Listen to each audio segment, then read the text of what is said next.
Meeting of the Education and Culture Committee, and Mr. Baker, would you offer the prayer for us?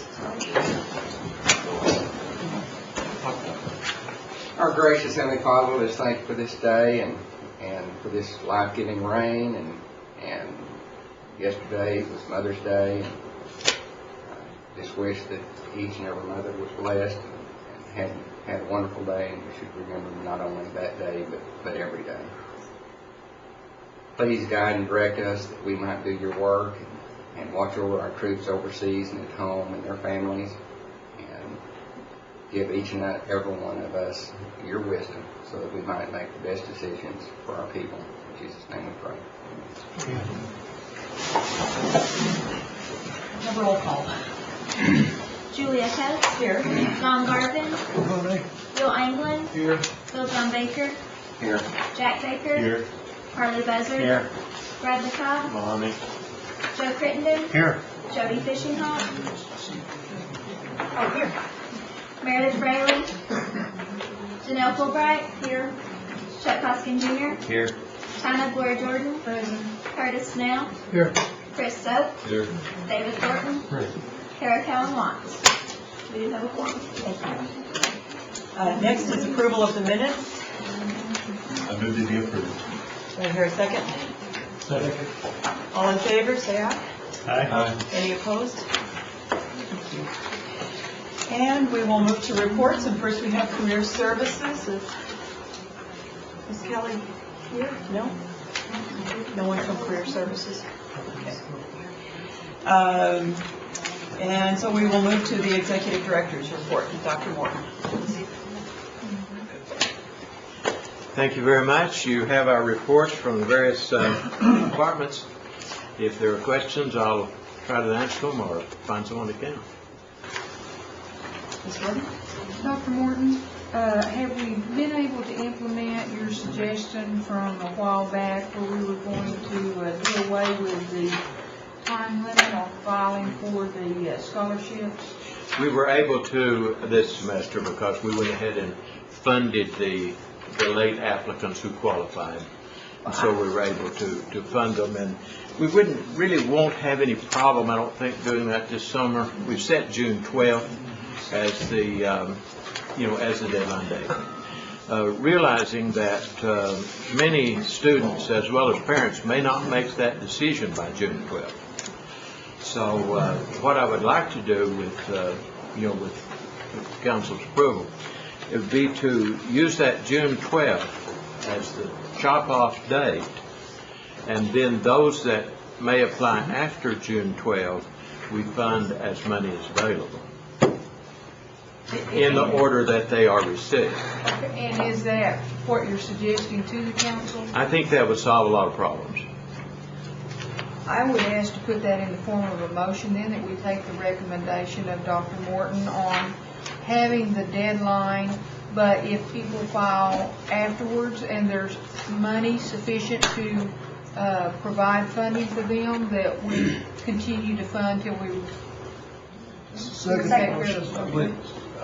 Hear a motion in a second. Mr. Hoskin? I wonder if Ms. Jordan would entertain a friendly amendment that we be, with the report, we be notified of how many each month, how many additional applicants we're looking at. There might be a funding issue where we see we need to add more to it. We can provide that without yes, any I would problem. accept that as a friendly amendment. Yeah, and with the understanding that we fund as they come in. Yeah. All right. Further discussion? Okay. All in favor, say aye. Aye. Any opposed? Thank you very much. Mr. Hoskin? I know you've been following the charter school legislation at the state capitol, and last I heard it would apply to school districts in excess of 5,000 students. Is that right? The law passed, but it doesn't help us. It is a law that a tribe can sponsor a charter school within its jurisdiction as long as the district in which the charter school is located has a minimum of 5,000 students, which would limit that to Oklahoma City. I don't know of any trust land in Oklahoma City and Tulsa. Do we know of any tribe that's seriously considering chartering a school under that act? I know it's brand new, but from what you've heard, I kind of get concerned that the charter school advocates are using tribes to somehow garner support where there might not otherwise be support for charter schools, because the jury's still out on charter I schools. would think that would be right. Thank you. Because the bill also included a provision for area VOTEC centers to sponsor charter schools. Well, that would, again, that would rule them out. And also for teacher organizations, which is probably for the OEA, but that ruled them out too. Thank you. Other questions? Thank you very much. Thank you. We move to Head Start. Ms. Thompson? Good afternoon. Happy to answer any questions you might have about my written report. Mr. Hoskin? The Head Start in Big Cabin will be completely closed at the end of this. At the end of this month. Have you heard any interest in the Ketchum area to a Head Start? We're already there. You're already there? Uh-huh. Okay. To what extent? We contract their pre-K program. Anything beyond the pre-K, that any interest expressed over there? No, I haven't. I've heard some things in my district about that, so when I get more details, I'll pass those along. Okay, thank you. Other questions? Okay. June 17th is the next piece. Oh, that was what I was going to Okay. I could read that question. You knew what I was going to ask. June 17th? Uh-huh. Okay. Thank And I you. apologize Thank you. for the last Okay, one. Whips. Next from JOM, is there anyone here from? Oh, I'm sorry, okay. Ms. Alexander. You have our written report, and I would be happy to answer any questions that you might have. Okay, thank you. Sequoia High School? No? And from the Cultural Resources Center? Okay. We move then to old business. There is none pending, and so moving to new business. Our first item are recommendations for the National Treasures nomination and selection criteria with Melanie Knight and Bill Ando. Bill. Thanks, Madam Chair, for including this on your agenda today. The chief some time ago, following last year's awards that were made, requested Bill, who's our Director of Fine Arts, to do a review of the National Treasures Program and make some recommendations about structure and organization and how it works. And so what we'd like to do is have him talk for a little bit with you about what those recommendations are. He's presented a memo to the chief, which has been copied to you here.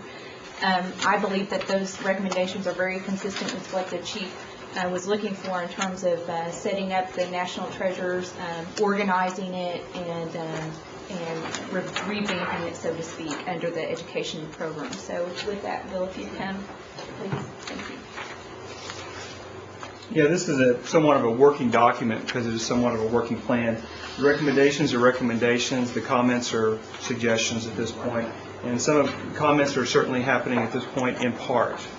I would say that the current board of the National Treasures is certainly, we have some good people on there, knowledgeable, with the best intentions, and really what we're looking to do is tweak the program. I could entertain questions. We could go through the document. How would you like to proceed? You'll have copies? I guess I'll start by saying that Councilman Baker. Yes. I'd just like to state that for the last few years, at least 3 or 4, the Cherokee Heritage Center has not been involved in this, although many people thought they had. So they've had nothing to do with the recommendations for 3 or 4 years at least. And also, some of the recommendations in the past has excluded for consideration anyone living outside the Cherokee Nation.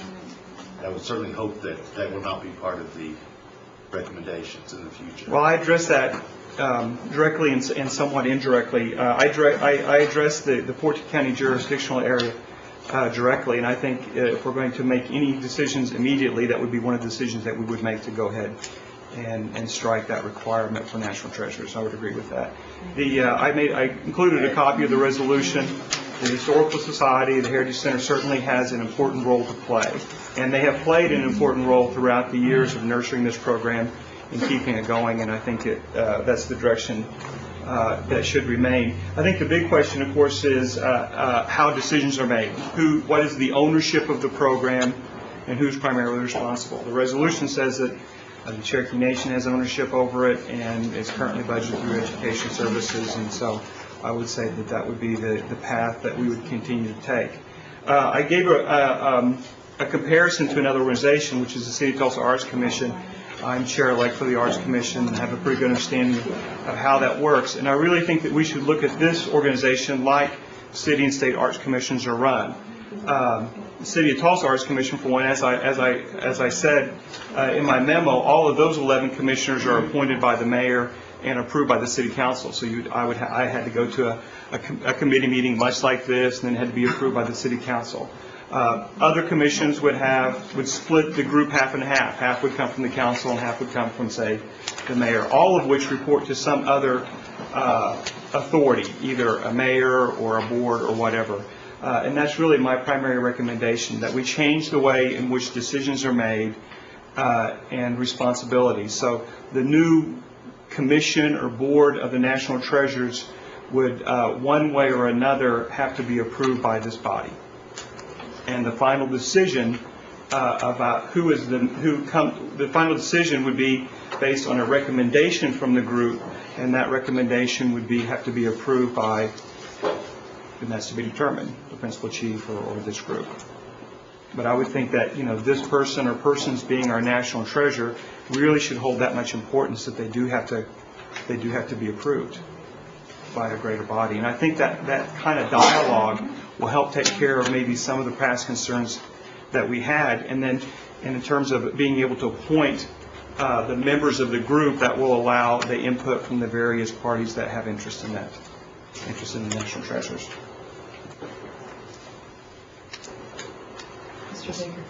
So will we be able to move quickly on this in time to have this in place before the national holiday this year? I'd have to confer with others on how quickly we can move.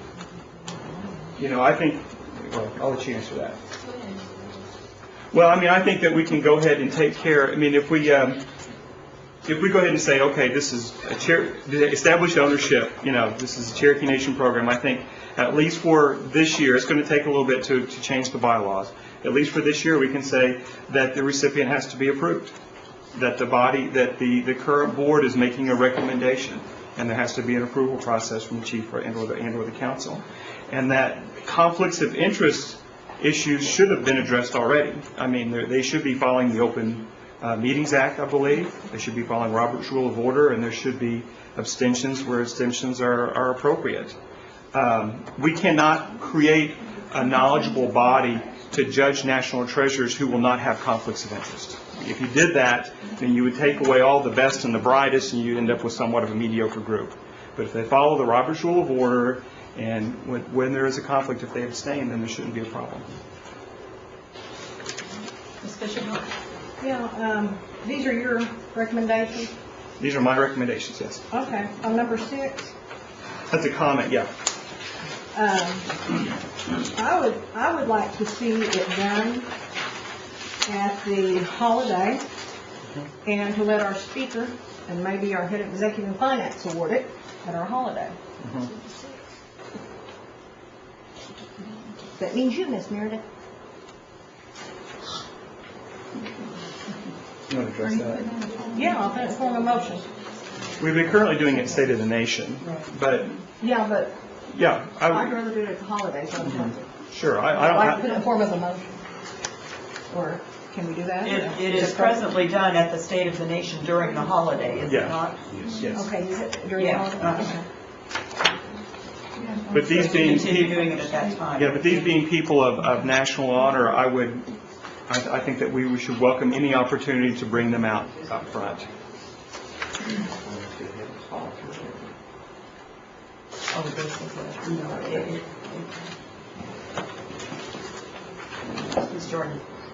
I'm a little bit concerned. We're not moving away from our master craftsman requirement, are we? No, we're not. The current, if you saw the press release that came out recently, the current group has already welcomed contemporary art, has already welcomed music submissions. In fact, I don't believe that we should be moving away from our traditional craftspersons. All I'm saying is that possibly some of the rules and regulations that we put on this are somewhat self-imposed. And if you look at the language of the resolution, which goes on to say perpetuating Cherokee culture, I mean, to me, that's the criteria. And if that criteria involves someone coming from music, coming from a performing arts instead of a visual arts, then I think that would be appropriate. But I think really that really is the key requirement. Perpetuating Cherokee culture, that has nothing to do with teaching, has to do with sharing, but maybe not teaching in that formal setting. And anyway, I just think that opening up that dialogue and that discussion, I think, is probably the most important aspect of all. I really think the decision base is much more abstract than we can put on a checklist that this person meets these requirements. Ms. Jordan. But aren't we already providing an award for that venue?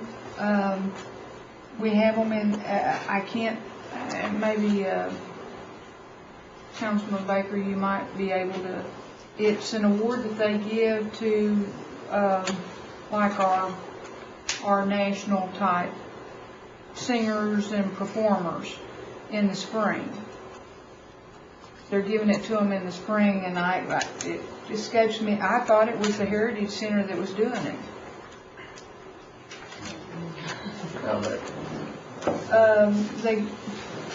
They have them come in the spring. I can't think of the award, but that was honoring our more national. Mark Jacobs. Is that what it is? That's not us. But this whole thing was set up under this resolution authorizing the Living National Treasures Master Craftsman Series of the Lost Arts Program. And aren't we moving past what the theme of this resolution was? I don't know if I would use the words moving past or expanding on. But I would agree that that's the most far-reaching comment that I made in this document, is the fact that I thought that we should open it up. But essentially, I'm just dovetailing on what the current board is trying to do already, which is open it up to contemporary arts. I don't want to lose our basket makers and our bow makers and our marble makers. I don't want to lose all of them to our West Studies and they're on another, that's another area as far as I can see. This was more of an award for our elders, recognizing them for a lifetime of passing on their ability to carry on cultural ways of Cherokee Nation. And I think if we open this up, we're losing that. It won't be our little Lizzie White killers from Lost City anymore. It'll be our West Studies from Hollywood. And I saw them as this other award was made available on a more national level, and this was more for within our 14 counties, our local master craftsmen that are passing that craft, that ability on to another generation. Maybe I'm looking at this wrong, but I remember back when this was established long ago, I was within the tribe then, doing some things for the tribe. And it was set up for your elders to receive an award for lifetime achievement in taking care of a certain area and passing it on to the generations to come. It wasn't set up for a national scope, and we had other awards to accomplish that. So I would be in opposition to broadening it because we already are covering those areas with other awards. And I don't want to see this one taken over on a more national level It's your 14 county area craftsmen that are receiving this award. Dr. Cobb? I just want to be clear just a little bit further on this discussion. If Will Rogers was alive today, and then obviously Wes Studi is currently, as far as I'm aware, nothing's happened today, other than the residency requirement, tell me why they wouldn't qualify. I want to be real clear on that. Why wouldn't they qualify as it's currently written? It's primarily a visual arts award as it currently stands. Define visual arts. Painting, drawing, anything that's, like more of a crafts, hands-on crafts versus a performing arts. Okay. Such as acting or anything that would be music related. One of my, if I may, I don't know if it's a concern, but prime example, I have a constituent that's 89 years old and is the last fluent Cherokee speaker that was born in what is now Washington County. Mm-hmm. One of my frustrations has always been there's no way I can acknowledge at a national holiday this individual. She spent her entire life. She's taught language classes. She was a translator at Claremore IHS. I mean, she's spent her entire life keeping that dialect alive, and there's nothing. I'm a little frustrated. So you asked for comments on some of this legislation. Yeah. That's one of my frustrations. I don't know where to go with that, but I wanted to throw that out. I mean, when I see this National Treasure Award, and I don't know if there are other awards that can be applied to somebody like that, but my understanding is right now, here's somebody that spent 89 years, is the last fluent speaker born in my district, and there's nothing, she doesn't fit into the criteria either. So I guess where I'm going with this is the council from Cherokee County is concerned about this huge national scope. Yeah. Well, I want to comment on the local end of it. I know we're looking at visual arts and those kind of things, but I think there's some other things as far as perpetuating Cherokee culture that would fit into here. So when we look at how we write some of this, I'd like to have a discussion on some of that too. So thank you. And I don't think it's an either or. I don't think that it's a West Studi or a local person. I don't see why we would have to impose those types of rules. In fact, I think that if you were I would think that the board or the commission in this case would want to do that to make sure that we are represented at home. Okay, thank you. Ms. Fulbright? Thank you. The way I see the way it's written now, it mainly refers to craftspeople, such as I've been to the National Treasures Dinner, and they have people there from past years, basket weavers and the ladies who made the turtle shell shackles, things like that. But to me, a national treasure could also include other things than crafts, because I see one of the most important things. I like to go to the ceremonial grounds, are medicine men that hold their ancient knowledge that they pass on down to the younger ones, and I think that is something that really keeps culture alive, and I don't see how we can honor them the way it's written now. And that's just a comment, because I think they do a really important job that fills a void that no one else knows exactly what, except the people that they teach to follow them. The ways of ancient medicine and all that goes on at the ceremonial grounds. To me, they're national treasures. That's all. I just have to comment. Yeah, and this is a memo that you produced, and a lot of food for thought. But we're talking about taking a resolution, and what I'd really like to see is maybe Jack Baker and Tina and one or two others that really are interested and want to sit down and come up with a new resolution and think it out thoroughly instead of just getting a memo and helter-skelter. And I certainly wish 2 or 3 of you all would raise your hand and volunteer to take that on and table this till next month. Yes, I'd be willing to help with this. If administration wants to bring forth a resolution, but I would be willing to put input into the resolution. I'd be glad to help with it. Or an act either, whichever you require. I would participate in that myself. There's 3 volunteers. Yeah. So I'll move to table until next month. Second. We have it moved and seconded to table until a resolution can be produced by administration and a working group informally from this council. All in favor? Aye. Any opposed? Thank you.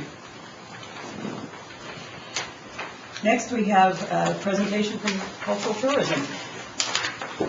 Molly and David. Madam Chairman. Oh, I'm sorry, yes, Mr. Baker. I'd like to amend the agenda to add item 4, and it'll be a quickie. The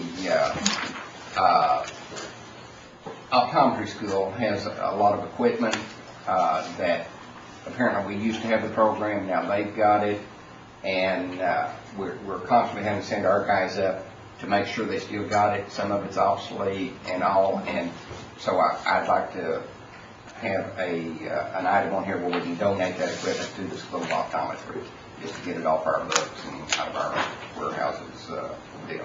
So I put that in the form of a motion. There's a motion and a second, any discussion? All in favor? Aye. Any opposed? Okay, the agenda is amended. Now the cultural tourism presentation. Good afternoon. I'm going to let Molly take over in just a few minutes. I'm just going to give you a procedural update on where we are.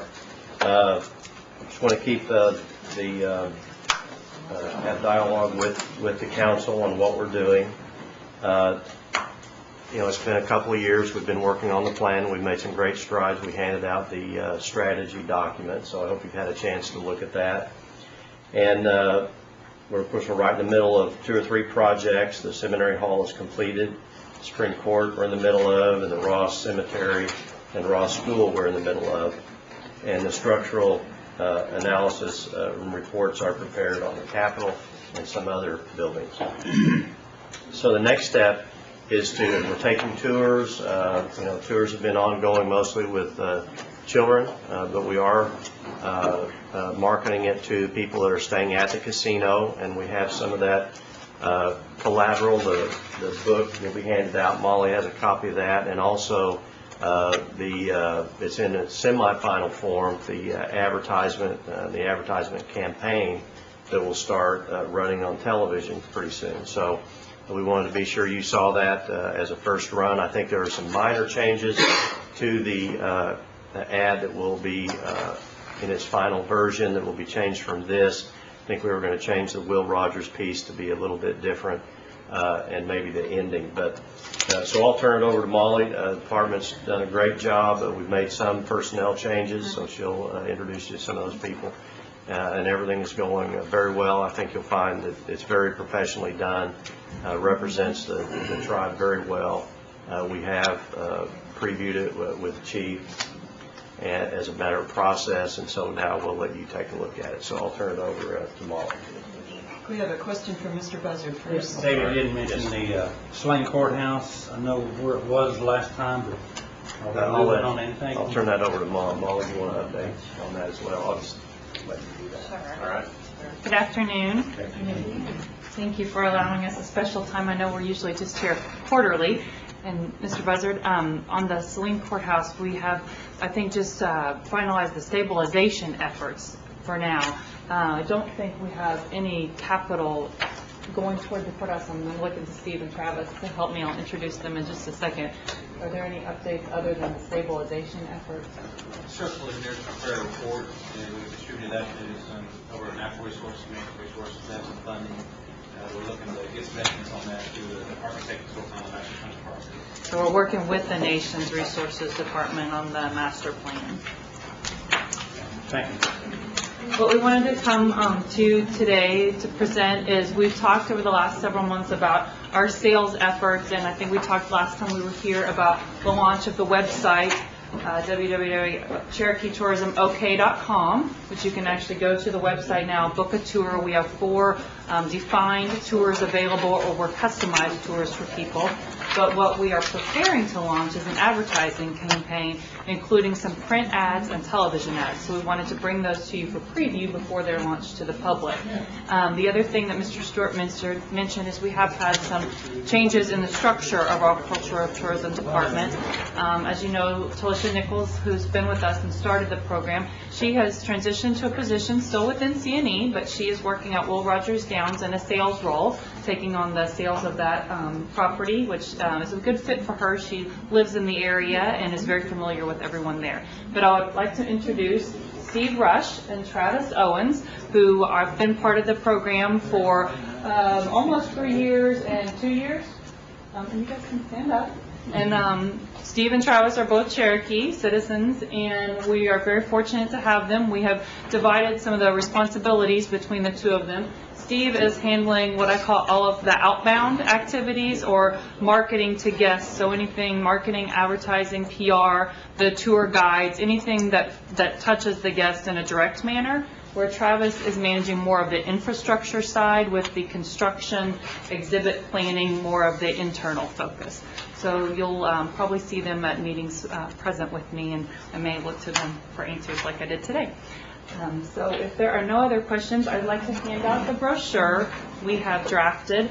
And we have a couple of tweaks, as I mentioned. For example, you'll see the seal isn't fully colored in. We'll make sure that's correct with the brand standards as we roll it out to the public, and a couple other minor tweaks. And then again, as the television was mentioned, we have a couple changes to it too, but this will give you a really good flavor for what the advertising campaign looks like. Step out of the way.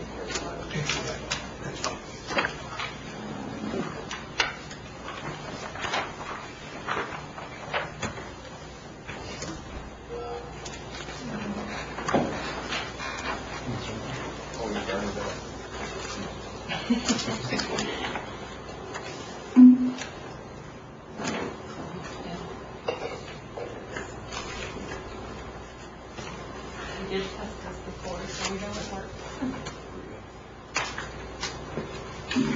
Lucio is a Cherokee way to say hello. We were here before the trailer shoot. And SCO is how we say hello. I'm Will Rogers, known as the Cherokee Kid. And OCO is how I say hello.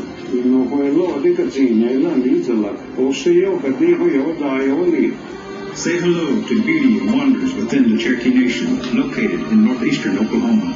Come say hello. Come say hello to the great Cherokee Nation.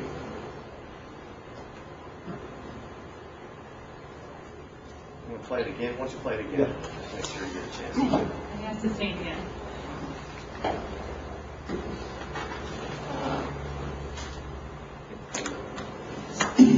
OCO is a Cherokee way to say hello. We were here before the trailer shoot. And SCO is how we say hello. I'm Will Rogers, known as the Cherokee Kid. And OCO is how I say hello.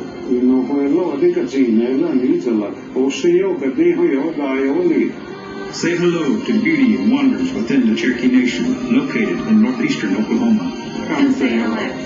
Come say hello to the great Cherokee Nation.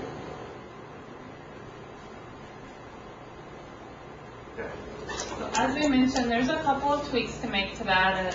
Some people feel like the Will Rogers piece is a little too animated. He's just a little too, let's say, animated for the part. So we're going to make some changes, and there's some things to add at the ending. But that'll give you, again, an overall flavor or feel for what the ads will look like when they start running. When we're planning to start those around June 1st. Well, we also have the kickoff campaign, the press conferences still being developed around. There is a grand unveiling of the program planned June 29th. Is that the right date?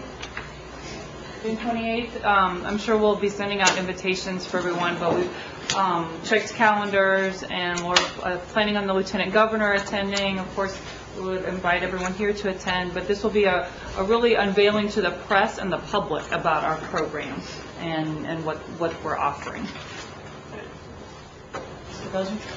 Molly, what markets are you going to be sending to?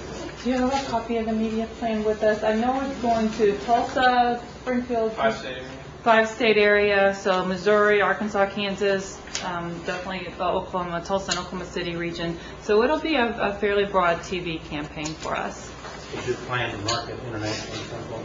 Eventually, yeah. We know there's in some very targeted areas as well. You know, the Germans, Japanese, some very people's very interested in our culture.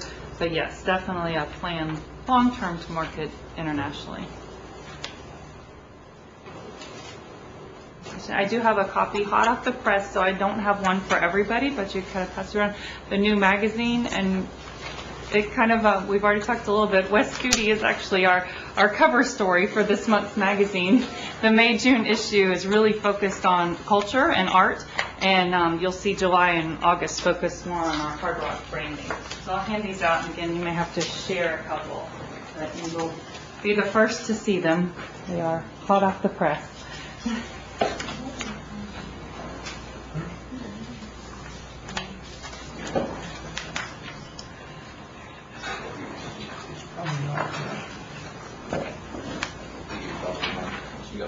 Yeah, so we're going to have to share just a little bit. Molly, do you have more of these?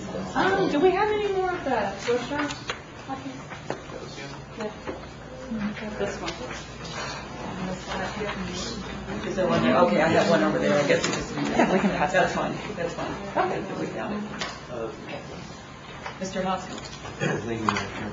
I had a question about the extent of the cultural tourism plan right now. I had it's not a constituent, it's non-Indian known winery in Veneta, and they had mentioned to me that they had actually been contacted, and the way they described it was by a cultural tourism rep, which I think is great, but I did not understand that actually that area was in the plan. So I'm happy that it is, but I just wanted confirmation that that's the case, that you all are reaching out to people in that area.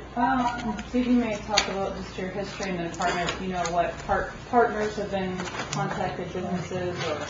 I'm not sure what a lot of partners, but I know that we're reaching out to a lot of the communities within the Cherokee Nation boundaries to partner with us to kind of branch off one of our tours that include a winery, because there's a lot of people want to do wine tasting, stuff like that. So we're looking at various partners as far as that.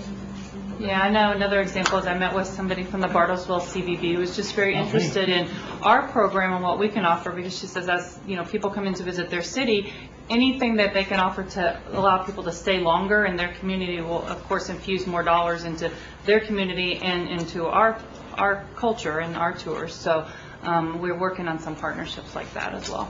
Thank you. Questions? Thank you for your time again. I know this was a special request. Yes, that is all. I handed out all, but I'll get you some more. We'll definitely send some more. Again, those were hot off the press and all we had in the office when I left at 1:30. So we will definitely send some more to the council house. Thank you. Next, we have a resolution. Councilor Fulbright. Yes, thank you. Basically, this is to donate the surplus intercom system that was taken out of Sequoia High School, and Muldrow had requested it for parts for their intercom system, and that's basically what the resolution is. Second the motion. All right. A motion and a second. Any discussion? All in favor? Aye. Aye. Any opposed? Thank you. And next, our fourth agenda item, Mr. Baker. Yes, I was reading through this capital assets memo, and most of this stuff is 10 years old and older, and the Cherokee Nation has deemed it for parts only, and but they're having to go over and find it in the storage room and every year redo it. And I mean, at new prices it's several $1,000s, but all it's really good for now is parts that are no longer being made. So I'm going to put it in the form of a motion to take assets management's recommendation to donate this to the school optometrist.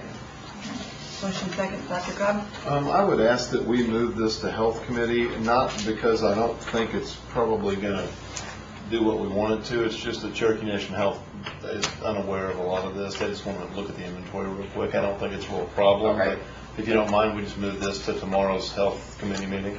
I would amend my motion to move it to health and tackle it again there. You accept that? Second, okay. All in favor? Aye. Any opposed? Okay, we will address it in health tomorrow then. And are there any, I have one announcement actually, before I ask others, I guess. I want to announce that the University of North Carolina is bringing about a dozen students at the end of this month and the beginning of June for what they are calling Summer Abroad in the Cherokee Nation. And they will be here for a period of 3 weeks and engaging with a number of entities throughout the nation. I have been requested by them to conduct a history course over 2 weekends. It'll be May 29th, 30th, and 31st is the first weekend. The second weekend is June 5th, 6th, and 7th. And since there are only 12 students who are attending, we are opening it up by invitation to members of the Tribal Council of the Cherokee Nation, to the executives of CNE, and to staff, faculty, and administration from Northeastern State University. So you'll be receiving notice of that, but I wanted to just extend that invitation to all the members of the Tribal Council if you would care to attend this course over those 2 weekends. So, thank you. And where will it be here? It'll be at the OCO Training Room, which is over behind the gift shop in the restaurant. So. Are there other announcements? Okay. Second. All in favor? Thank you.